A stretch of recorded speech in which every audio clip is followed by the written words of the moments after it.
What BMI should you be aiming for now that you're on a GLP-1 medication? Let's dive into it. Hello and welcome to my channel. I'm Dr. Meghan. I'm a board certified physician in internal medicine, lifestyle medicine, and obesity medicine. And this is really important because I actually prescribe these medications all the time. I actually talk to patients about their weight all the time. I've helped hundreds of patients lose weight, and I'm here to help you too. So if you're confused about your weight, if you have questions about weight medicines, and if you want medically based, fact-based answers to your weight questions, you're in the right place. Welcome.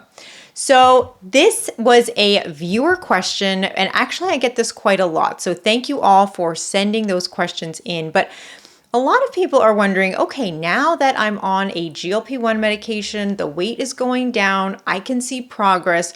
Where should I be aiming for? What's the goal? And I think it can be very confusing for people. So let's get into the details. First of all, when people are eligible at the time of this filming for a GLP-1 medication, they either have a BMI that's considered overweight in terms of 27 or above, and they have at least one weight-related issue in addition, or 30 and above, which is considered obese. Now, as you are probably aware, there are lots of caveats when we think about BMI. It's really not the most detailed metric. Of course, if you are an Olympic athlete, a bodybuilder, extremely muscular, it's going to give you readings that are not really in line with the overall picture of your health. And so we want to take it with a grain of salt. But BMI for me is also very helpful in that it's a good starting point for me to have a conversation with a patient when I can say, oh, you know what? Is it okay if we talk about your weight today? I noticed your BMI was blah. And that is sometimes a lot nicer place to start than talking about a particular scale number. It really places the weight in the context of overall health. Even though it's not the world's greatest measurement, it is a helpful place to start. So with that being said, where should you be aiming for if you're on a GLP-1? And traditionally, the green zone of BMI, so it's around 18.5 to 24.9 in general for men and women. And that is going to also vary slightly depending on your heritage and ethnicity, but that's generally the broad category of normal BMI. So if you wanted just the straightforward answer, that's it. You can aim for a BMI of at least under 25. But of course, that's not really the end of the picture, because I also like to think about a couple other things. First of all, what is somebody's weight history? So if somebody tells me, oh, you know what? When I graduated from high school or when I graduated from college, I was 210. I felt really good. I was working out a lot. I just felt like it was a great place for me. And that weight is actually in above 24.9. Maybe it's in the 27 range.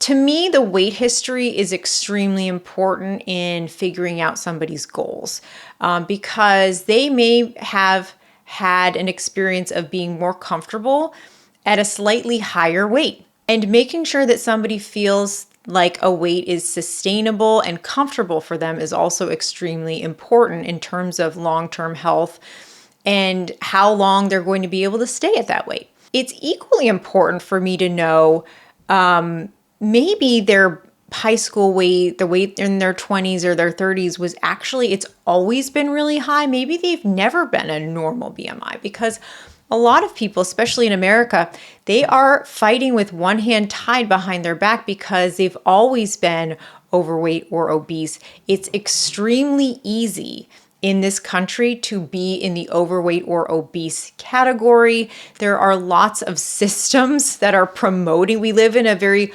obesogenic environment. And so for a lot of people, they had soda, processed foods, maybe they had food scarcity, maybe they lived in a food desert. There are so many different reasons why they may have grown up and always been in an overweight or obese category. And so that's also helpful for me to think about, because I also don't want them to think, hey, a normal BMI is just not on the table for me, because it very well might be. So we just don't want to rule that out as a possibility just because it's never happened before, just because due to circumstances that were beyond their control, they've never actually been at a healthy weight for them. Of course, we also have to think about body composition, which is never going to be accounted for BMI. And when I'm talking about body composition, what I'm really thinking about are things like percent body fat, where the fat is located, how much visceral fat versus subcutaneous fat there is. These all make a very big difference in terms of the overall health picture for somebody, and I'm never going to get that just through a BMI. So again, an Olympic athlete probably could fall very easily into an overweight or obese category just by the numbers, when maybe their body fat percentage is extremely low and healthy for them.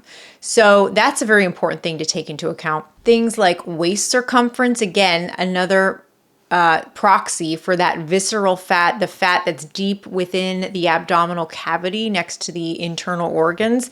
That fat is particularly troublesome because fat on its own, excess fat, is inflammatory. And what you don't want is inflammation right next to your pancreas or your liver. That's not great. So the visceral fat, which you can substitute that measurement in terms of the waist circumference, is also another metric in terms of overall health that we want to be thinking of. Of course, BMI never tells you anything about cholesterol, blood pressure, activity levels, types of food that somebody's eating. Also, whenever we're talking about BMI or scale, there are a lot of people who have a history of eating disorders, or maybe not technically eating disorders, but not quite normal eating. And having these numbers to fixate on can be very troublesome for some people. And so focusing on the non-scale goals is also, for everybody, is also extremely helpful in terms of what do you want your future to look like, right? Does that mean fitting into clothes that you used to wear? Does that mean it's easier to get on and off an airplane? Does that mean it's easier to buckle your seatbelt? Like, what are all the other, what are commonly called non-scale victories? And if you have your favorite, please link it in the comment below, because I always like sharing them with other people, sharing them with patients, what your favorite non-scale victory is, or something that you've personally experienced. Those are also really important in terms of somebody's overall health as well. So to answer the question, if I have a patient who's asking, what BMI should I be now that I'm on a GLP-1? We're going to talk about what their weight would be in that normal range, but we're also going to talk about what that looks like in the context of their weight history, where they've been comfortable, and what else is going on in their life now. And I always like to think, when you're on this medication, start to really focus on the other habits that you want to put in place, because if you're on the medication, you've got the habits right where you want them to be, like the weight's going to take care of itself. You're going to get healthier, but it's going to be as a byproduct of things that you're already happy to be doing. It's not going to feel like such a grind because you're not focused on getting to this one particular number. You're focused on, how can I increase my activity every day? How can I eat more fruits and vegetables? Like, if all those things are really right where you want them, there's really no way that somebody's not going to be healthier and not going to feel better. So these are all the things that I also like to discuss with my patients. If you want to work with me directly, I do work with people as a weight loss coach to help them with the non-medical aspects of weight loss, all these things that we just talked about that aren't related to seeing a physician, but are also extremely important in terms of people's health. I do that as well. So I will leave all that info down below. If you have questions, please leave them in the comments. And again, if you want to share your favorite non-scale victory, I would love to hear it. I would love to share it with my patients. I would love to share it with everybody watching here. Thank you so much for watching, and please be well.